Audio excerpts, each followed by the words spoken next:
everybody, welcome to my channel. Bienvenue à ma chaîne The Stephanie Show. Si c'est votre première fois, je vais vous parler en bref ce que c'est. Bon, c'est une chaîne qui parle de célébrités typiquement africains, c'est-à-dire en fait que ça parle de leur parcours, les souffrances, les difficultés qu'ils ont dû endurer dans leur vie pour devenir ce qu'ils sont aujourd'hui. Donc je parle un peu de leur biographie, etc. Vous voyez, donc je fais pas le sogi, je fais pas le congosa. Tu vois, je fais pas du gossip, quoi. Donc si vous êtes venu pour le gossip, malheureusement, ça sera pas ici. Mais par contre, si vous êtes intéressé pour savoir comment... Non, oui. Pour savoir qu'est-ce qu'ils ont fait pour devenir ce qu'ils sont aujourd'hui. Pour savoir qu'est-ce qu'ils ont traversé et comment ils ont pu traverser les difficultés pour devenir ce qu'ils sont aujourd'hui. Et oui, c'est ici. Donc, je vous invite à regarder d'autres vidéos. N'hésitez pas à vous abonner parce qu'il faut absolument que j'atteigne 1000 abonnés. D'accord? Please, please, please enjoy the show. Welcome again to the Stephanie Show. And thank you very much. Bye and see you soon. Dimitri Tchodi Ngana, j'espère que j'ai bien prononcé son nom. En gros, je parle de Hiro, ok? Hiro, il a 31 ans, c'est un artiste chanteur qui est d'origine congolaise, mais de nationalité française. Il a 2 enfants, bien sûr, mariés. Il est issu d'une famille de 5 frères et sœurs. Je pense qu'il a 3 frères et 2 sœurs. Sa mère est aide-soignante et son père est chef d'entreprise. Et ensuite, en tant qu'étude, il a un bac plus 2. Oui, il a un bac plus 2. Il a eu un bac plus 2, pas parce qu'il le voulait, mais il a juste eu le diplôme pour les parents, quoi. Bref, parce qu'il a toujours été passionné par le foot et la musique. Donc vous connaissez nos parents. Si tu veux suivre ta passion, bah, il faut quand même d'abord les études. Donc, pour être tranquille, du coup, il allait jusqu'au bac pour avoir les diplômes. Je pense que voilà, juste pour satisfaire ses parents et ensuite entamer son rêve en tant qu'artiste. Bon, comment il a fait pour devenir ce qu'il est aujourd'hui? Comment il a commencé? Qu'est-ce qui lui a poussé à aller faire de la musique? Comment il a fait pour devenir la personne qu'il est aujourd'hui? D'où vient sa passion pour la musique, etc. Enfin... Qu'est-ce qui l'a motivé à pousser quoi, pour faire de la musique? Bref, déjà, Hiro, ses parents, sa mère, déjà, elle est très très religieuse. Donc, elle n'écoute pas la musique du monde. Elle n'écoute que la musique religieuse. Mais par contre, son daron, c'est un vrai Congolais. Un vrai Congolais, quoi. Donc, il écoute les musiques du Congo, à fond. Du Papa Wemba, du Koffi Olomide, bref, du JP Piana, you name it, tout. Donc, je pense qu'il aidait son père très souvent au travail et tout. Et son papa, il écoutait tout le temps, voilà, des musiques congolaises. Et je pense que, bah, en grandissant, etc., écoutant la musique avec son papa, etc., du coup, la passion pour la musique, ça vient. Mais il ne savait pas encore qu'il avait le talent d'artiste. Hein. Il ne le savait pas. Mais en gros, il kiffait la musique. Donc, c'est comme ça que ça a dégénéré, ça a commencé doucement, mais sûrement, quoi. Bref. Alors, comment il a fait, en fait, pour faire de la musique? Qu'est-ce qui lui a poussé à lui dire, bon, c'est bon, je vais faire de la musique? Sachez que d'abord, Hiro, c'est quelqu'un, en fait, qui est passionné par le foot, ok? À la base, il voulait devenir footballeur, mais vraiment. Et la musique, en fait, il a toujours été passionné par la musique, mais il ne se voyait pas devenir artiste ou quoi que ce soit. C'était plus dans le foot, il se voyait plus devenir footballeur, etc. Donc, tu vois, vous êtes avec vos amis dans le quartier, tranquille, vous chillaxez, vous êtes posé, tranquille, vous discutez, quoi. Vous avez vos vibes entre vous, quoi. Du coup, il s'est dit, tiens, ils étaient 12 à l'époque, hein. Ils ont dit, pourquoi pas aller en studio? Il s'est dit, mais attends, mais allons en studio.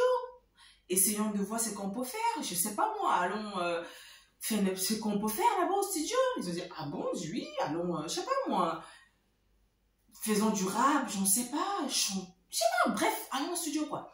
Et ses amis ont dit, tiens, pourquoi pas. Donc ils ont pu organiser ça, ils ont allé en studio, mais c'était archi pourri, c'était catastrophe. Du coup, à l'époque, puisqu'ils étaient 12, du coup, le groupe était Code Unit, ça s'appelait le Code Unit, enfin, les 12 quoi. Le groupe était Code Unit, donc ils sont allés en studio, c'était archi pourri, c'était vraiment une catastrophe. On lui a dit, oh là là là là là là, Hiro, tu sais quoi, laisse tomber. Franchement, c'est pas pour toi. Du coup, ça a piqué dans son ego, ça a vraiment piqué dans son ego, il s'est dit, non, c'est pas moi ça. Il faut que la prochaine fois, il faut que je gère. Il faut que je gère. Et c'est comme ça. c'est comme ça qu'il s'est mis à faire de la musique. Tout simplement. C'est comme ça. Donc, il a travaillé sur sa voix, tu vois, il pratiquait, etc. Il essayait d'écrire des sons, etc., etc. Donc, comme j'ai dit tout à l'heure, le groupe, à la base, était 12, ça s'appelait Code Unit.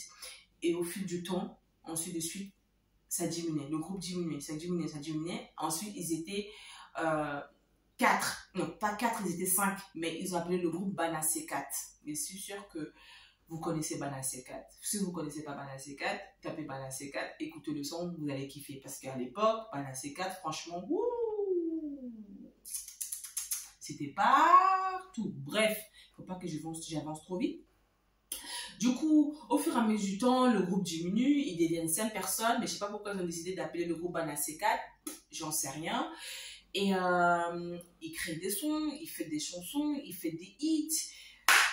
Déjà, à la base, c'était un groupe de danseurs. À la base, c'était un groupe de danseurs. Après, c'est devenu un groupe de chanteurs. Donc, imaginez les garçons qui dansent et qui savent chanter aussi. Imaginez le mélange. Imaginez le goût de ça. Bref, en tout cas, Banassé 4 a cartonné. C'est devenu un groupe phénoménal. Mais vraiment, mais c'est un truc de malade. C'était tellement... Bref, c'est... Moi, je me souviens à l'époque, j'étais encore... je sais pas si j'étais au collège, j'étais au lycée, je sais même plus en fait, ça date, hein, ça fait longtemps. Mais je sais seulement qu'à l'époque, ça cartonnait, c'était partout, les filles criaient de partout. Bref, en tout cas, c'est un groupe qui a cartonné, ok?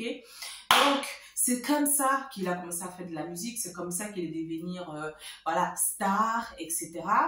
Mais par contre, il décide d'aller en solo. En 2016, Hero entame une carrière solo, c'est-à-dire il quitte le groupe Banassé 4, il entame sa carrière solo, il fait son premier single Laissez-le avec NASA. Ensuite, il sort son hit Aveugle qui a bien sûr cartonné.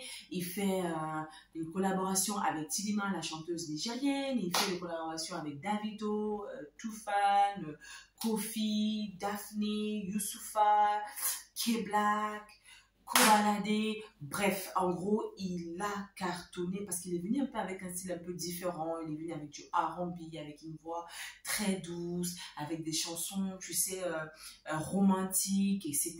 Vous voyez, donc, c'était son moment, ça a cartonné, ça a marché. Voilà quoi, il est devenu ce qu'il est aujourd'hui. Voilà, il est devenu la raison pour laquelle je suis là pour vous parler de lui, tout simplement. Donc, depuis ce moment-là, sa carrière ne fait que monter. Et ensuite, en 2018, il décide de quitter le label Bomaye et crée sa propre label. Et oui, comme j'ai cité auparavant, en 2018, il quitte le label Bomaye, il crée sa propre label Millésime Music. Il devient coach à The Voice Francophonie en Afrique. Il a également été, certifié disque diamant sur le single découvert Fit Mino. Il a également créé sa propre fondation qui s'appelle Ozali. Justement, c'est pour venir en aide aux jeunes par rapport à l'éducation, la culture, le bien-être en général, quoi. Donc, franchement, ce qu'il fait, c'est top. C'est un artiste aussi qui rapporte ce qu'il peut rapporter dans la société. Il a aussi un impact positif dans la société. Et le fait de créer également une association pour venir en aide aux gens dans son pays, ça veut dire que c'est quelqu'un qui n'a pas oublié ses origines, qui sait que j'ai eu la chance et j'ai eu l'opportunité de devenir ce que je suis aujourd'hui. Donc, si je peux aider, même si c'est 1% ou 2% de ce que j'ai, pour pouvoir aussi donner chance aux gens qui sont dans mon pays, franchement, je sais pas, je trouve ça vraiment super, je trouve ça vraiment touchant, et je pense que c'est que la plupart de nous, les Africains, on doit faire la même chose une fois qu'on est dans une position où je pense que on est mieux que certaines personnes, enfin mieux, quand je dis mieux, pas mieux que certaines personnes, je veux dire mieux placé, qu'on a mieux réussi nos vies et qu'on est confortable, si on peut justement aider donner chance, tu vois, rapporter un peu de ce qu'on a aux personnes qui ont aussi besoin pour donner aussi cette chance à devenir quelque chose, à devenir quelqu'un. Franchement, je pense que si tout le monde pensait comme ça, le monde va bien sûr évoluer et ça va changer positivement. Donc, j'espère que la vidéo vous a plu. J'espère que vraiment vous avez appris quelque chose sur Hiro. Franchement, si c'est le cas, je vous demande s'il vous plaît de vous abonner, de liker, de partager, de commenter, quoi. Motivez-moi. Soutenez-moi, il faut que j'atteigne les 1000 abonnés, s'il vous plaît, il est temps. Franchement, là, ça dure trop, là. Ça dure trop. Il y en a marre. Franchement, il y en a marre. Non, non, non, non, il y en a marre. Bref, je ne sais pas ce que vous voulez que je vous dise finalement. Je ne fais que vous supplier. Je ne fais que vous supplier. Je ne fais que vous supplier. Ça a quand même marché, hein, parce que je vous ai supplié la dernière fois. Quand la dernière fois que je vous ai supplié, j'étais à 300 abonnés. Et d'un coup, comme ça, bim! Je suis à 400 et quelques abonnés maintenant. Donc, je pense qu'il faut que j'utilise des manières difficiles. Quand je parle de manière dure, là, c'est ce que vous aimez. Mais quand je suis douce, là, vous n'aimez pas ça. Donc, je vais être dure. Donc, je vous demande pardon. Hein? Allez vous abonner. Pardon, allez vous abonner. Parce que moi, je ne suis pas la cause de vos problèmes. Oui, moi aussi, j'ai des problèmes comme vous. D'accord? Donc, allez vous abonner. Likez, partagez. Je suis là pour vous. Pour vous distraire. Comme ça, si vous avez des soucis, des problèmes, allez sur YouTube, regardez mes vidéos, regardez les vidéos d'autres youtubeurs et des youtubeuses. D'accord? Vous nous encouragez? Ok. Si vous ne nous encouragez pas, qui va nous encourager? Oh, dis donc. C'est donc quoi? Allez vous abonner, dis donc. Bien sûr, toujours dans l'amour. À très bientôt. Abonnez-vous à The Stephanie Show.